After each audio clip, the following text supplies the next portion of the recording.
Assalamualaikum warahmatullahi wabarakatuh. Perkenalkan, nama saya Sungai Alianto. Kami dari kelompok 2 akan mempresentasikan video arsip berkas manajemen dengan anggota arsip pribadi, dan kali ini arsip dinamis pribadi ya. Sebagaimana kita tahu, kalau arsip dinamis itu ada 3 jenis. Yang pertama arsip vital, yaitu arsip yang keberadaannya merupakan persyaratan dasar bagi kelangsungan operasional pencipta arsip, tidak dapat diperbaharui dan tidak dapat tergantikan apabila rusak atau hilang. Nah, kalau secara pribadi arsip vital itu misalnya ijazah, SKHU, dan akte kelahiran. Kemudian ada arsip aktif, yaitu arsip yang frekuensi penggunaannya tinggi dan atau terus-menerus. Nah, kalau secara pribadi arsip aktif itu kalau kita mahasiswa, misalnya kayak contohnya kayak KRS, KHS, sertifikat, piagam, sama raport gitu. Kemudian yang terakhir ada arsip inaktif, yaitu arsip yang frekuensi penggunaannya telah menurun. Contohnya kalau misalnya secara pribadi itu kayak kertas hasil ujian dari semester lalu, atau misalnya kayak ujian-ujian yang udah lama. Nah, itu inaktif. Nah, kalau inaktif itu kan bisa kita lakukan penyusutan nanti.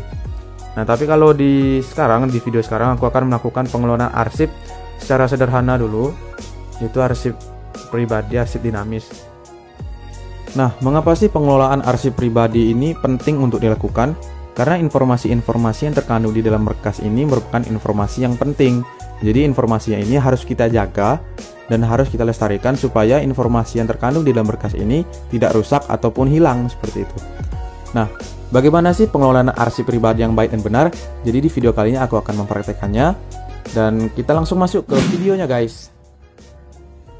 Oke, jadi untuk langkah-langkah dalam melakukan pengarsipan arsip dinamis secara pribadi itu berarti berkas-berkas pribadi milik kita. Seperti misalnya ini yang saya bakal arsipin itu piagam penghargaan atau sertifikat yang saya dapat, itu mesti diarsipin biar selalu bagus. Nah, yang pertama kita butuh bahan-bahannya itu ada pena. Kemudian tentu saja ini ada map gantung atau map arsip. Nah, map gantung ini yang ada gantungan kayak gini dan ada tabsnya. Ini gunanya biar nanti buat kita gantung di kotak box arsip. Kotak box arsipnya kebetulan itu aku bikin sendiri.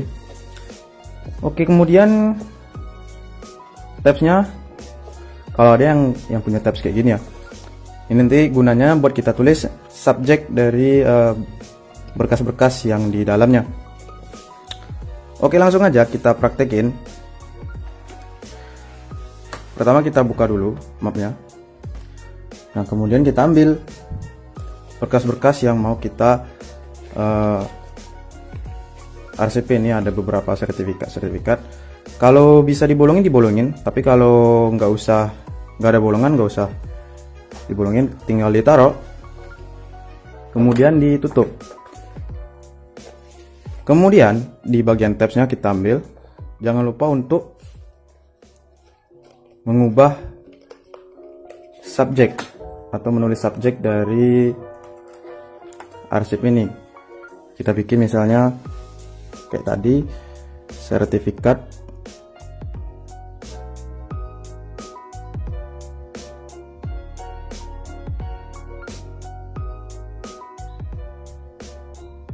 oke, dan kita taruh di bagian tabsnya lagi. Kita taruh di tempat semula. Nah, ini gunanya biar kita tuh memudahkan dalam pencarian berkas nanti. Nah, terus jadinya seperti ini. Nah, kalau sudah, kita lanjut ke berkas-berkas yang selanjutnya. Nah, ini kita taruh di bawah. Nah, yang selanjutnya itu misalnya kayak foto-foto, misalnya foto-foto yang penting gitu ya. Nah, misalnya kayak ijazah, terus SKHU. Nah, itu ini udah aku lakukan enkapsulasi ya. Enkapsulasi itu ya lebih bagus, atau yang dianjurkan untuk berkas-berkas yang penting, karena kalau kita melakukan laminating itu tidak bagus ya. Nah ini misalnya kita anggap aja ini bekas-bekas penting kayak ijazah, terus SKHU ditaruh di sini. Kemudian subjeknya kita tulis.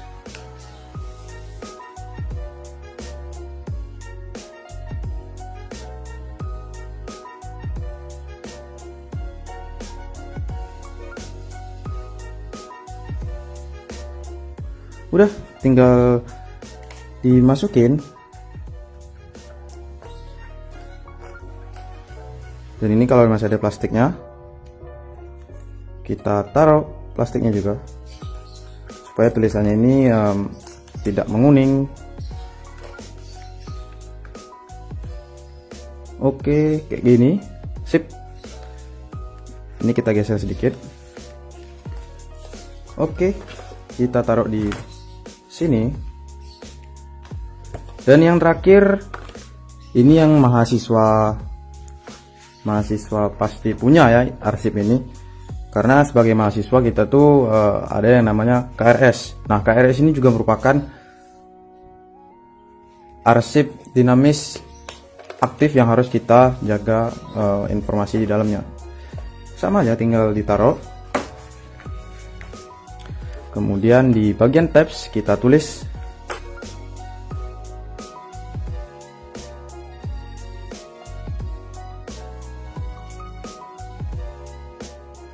kayak gini. Oke, tinggal kita taruh di tabsnya lagi.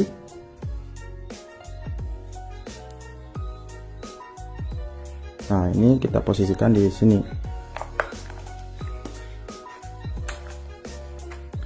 Nah, udah kayak ini pemberkasannya udah kita kelompokkan menurut subjek masing-masing. Nah, ini akan kita taruh di kotak box arsip dan akan kita tata. Nah, itu gunanya biar arsip-arsip ini jadi lebih rapi dan lebih bagus lagi. Oke, kita akan taruh di kotak box arsip. Oke guys, jadi ini adalah berkas-berkas yang udah ditaruh di map arsip. Jadi kita tinggal masukkan ke kotak arsip. Nah, ini kita taruh di sini dulu. Kita akan ambil kotak box arsip. Nah, ini adalah kotak box arsip yang kebetulan saya bikin sendiri ya. Jadi ini adalah penampakan dari kotak box arsip dan ini ukurannya ukuran standar. Tinggal kita masukin.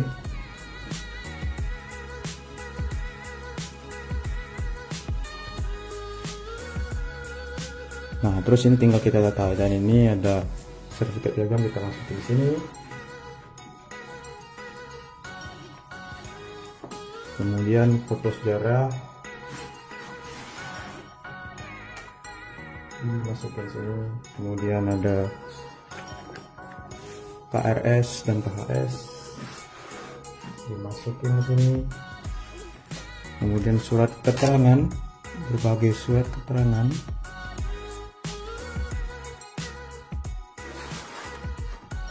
Masukin.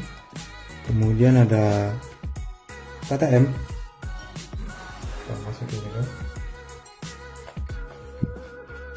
Dan yang terakhir ada ijazah dan SKHUN. Oke, kita taruh.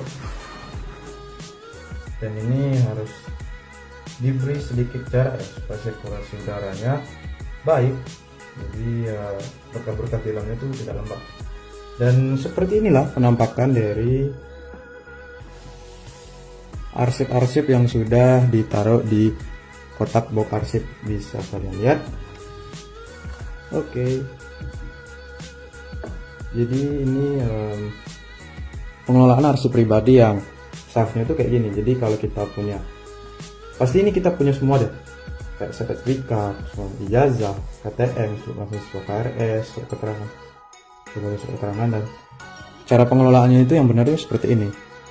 Jadi teman-teman kalau mau menyimpan arsip, jangan di kardus lagi atau jangan ditaruh di sempit-sempit di lemari. Nah, ini cara penyimpanannya yang benar. Oke.